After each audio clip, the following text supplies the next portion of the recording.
19-year-old Jay Slater was meant to be living his best life, a lad's holiday to Tenerife, sun, sea, and good times.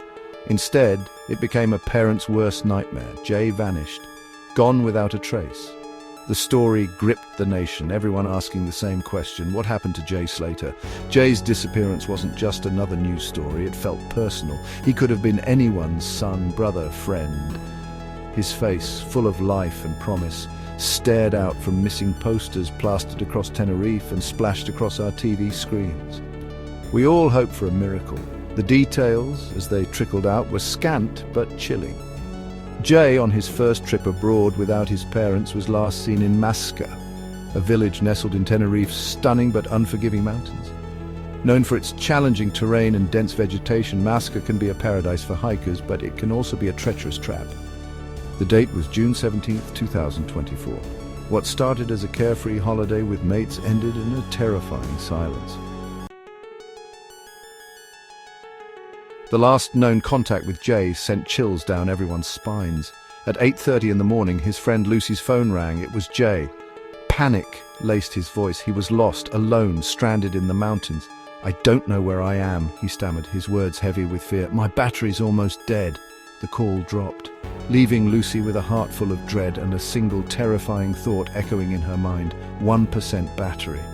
Jay's words painted a desperate picture. He'd become separated from his friends, ventured into the mountains, and lost his way. The terrain was treacherous, the signal patchy. He was alone, disoriented, and time was running out. His last known location, somewhere near Masca, a place notorious for its challenging landscape.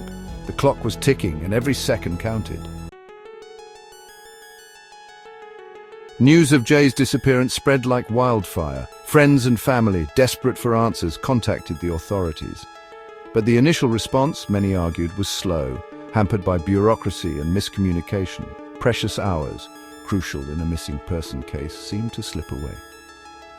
While friends and family frantically spread the word online, the official search was slow to get off the ground. No immediate air search, no large-scale foot patrols. Just a creeping sense that not enough was being done, that Jay's disappearance wasn't being treated with the urgency it deserved. The official statement from the Guardia Civil, when it finally came, did little to quell the growing anger and frustration. It felt like a box-ticking exercise, lacking the empathy and urgency the situation demanded. The public outcry was deafening. Why the delay?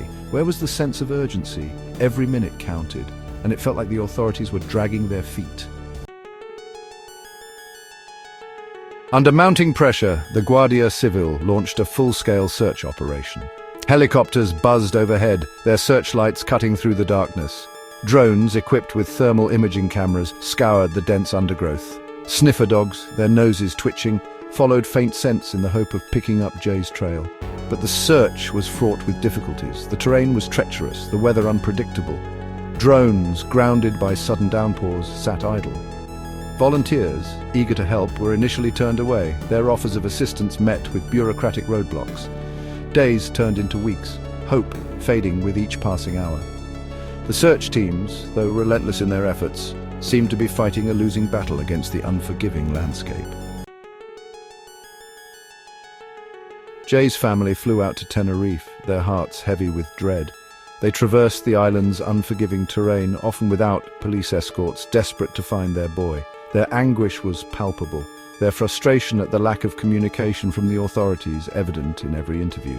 "We felt abandoned," Debbie Duncan, Jay's mother, later revealed, her voice breaking with emotion. "We were getting more support from strangers online than we were from the people who were supposed to be helping us. The lack of communication, the confusing updates, the feeling that they were being kept in the dark, it all added to their pain. They weren't just grieving the loss of a son, a brother, a friend. They were battling a system that seemed indifferent to their suffering." As the days turned into weeks, the case gripped the nation's attention. Social media became a breeding ground for speculation, theories, and sadly, misinformation. Armchair detectives, fueled by online forums and social media groups, picked apart every detail, every witness statement, every grainy CCTV image. Some theories were plausible, others bordering on the absurd. Was Jay the victim of a tragic accident? Had he stumbled upon something he shouldn't have seen? Had he been kidnapped? The lack of concrete answers only fueled the rumor mill. The online world, while providing a platform for support and information sharing, also became a double-edged sword. Misinformation spread like wildfire. False leads were chased down blind alleys. Jay's family, already grappling with unimaginable grief, found themselves targeted by trolls and online ghouls, their pain compounded by the cruelty of strangers. Unanswered questions linger. After 29 agonizing days, the search for Jay Slater came to a tragic end. His remains were found at the bottom of a ravine, not far from where his phone last pinged. The official cause of death, a fall from height. Accidental death, the authorities concluded. Case closed. But for Jay's family and for many who followed the case closely, questions remained. Why was the initial response so slow? Was the search operation thorough enough?